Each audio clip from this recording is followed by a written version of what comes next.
नित्यानन्दं परमसुखदं केवलं ज्ञानमूर्तिं द्वन्द्वातीतं गगनसदृशं तत्त्वमस्यादिलक्ष्यम् एकं नित्यं विमलमचलं सर्वदी साक्षिभूतं भावातीतं त्रिगुणरहितं सद्गुरुं तं Namami.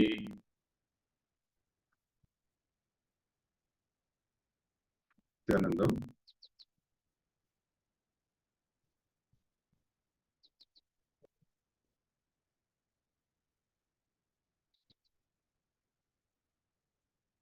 Yes. We welcome you all for the day 4 program of Paramashivoham Level-2. After this powerful yoga with bending your body and stretching with asanas and 12 components, now let's enter into the power manifestation. We are going to manifest the power of third eye. I request the participant to sit straight with your head, neck, and spine in a straight line. Intensely chant the Mahavakya. Before entering the power manifestation, let's enter into the Shastra Pramana, the spiritual reference to manifest the powers of third eye. Kapalantarmanoyasya sistam nilitalochanaha kramena manaso dhatya lakshayet lakshamuttamam. The translation goes by fixing the mind on the inner space within the crown center and sitting stably without any movements, having the eyes closed in succession. That stability of the mind and inner space through the power of the third eye, one directly sees the ultimate goal, Lakshya. By having the vision beyond the sight that reveals any object or place, attaining the space of oneness with the source, Paramashiva. Now, being in that space of Paramashiva, we will enter into the power manifestation. I request all the participants to blindfold, close your both eyes, the both physical eyes you will be closing, and you will be seeing through the third eye.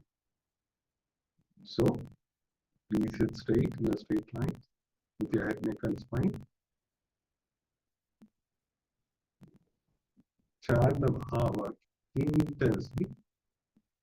Om Nithyananda Paramashivoham. Om Nithyananda Paramashivoham. Om Nithyananda Paramashivoham. Om Nithyananda Paramashivoham. Om Nithyananda Paramashivoham. Om Nithyananda Paramashivoham. Nithyananda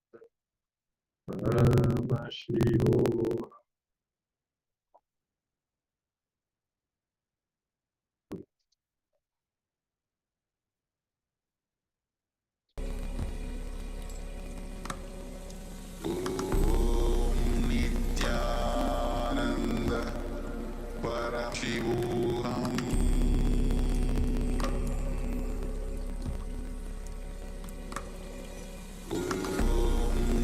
Nithyananda Paramashivoham.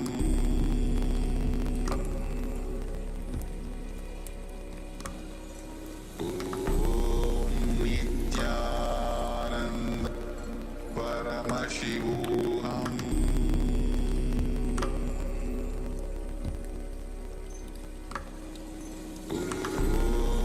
Nithyananda Paramashivoham.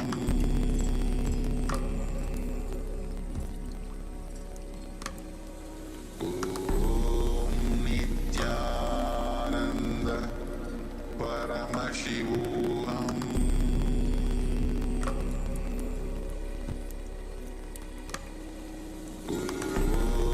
Nithyananda Paramashivoham.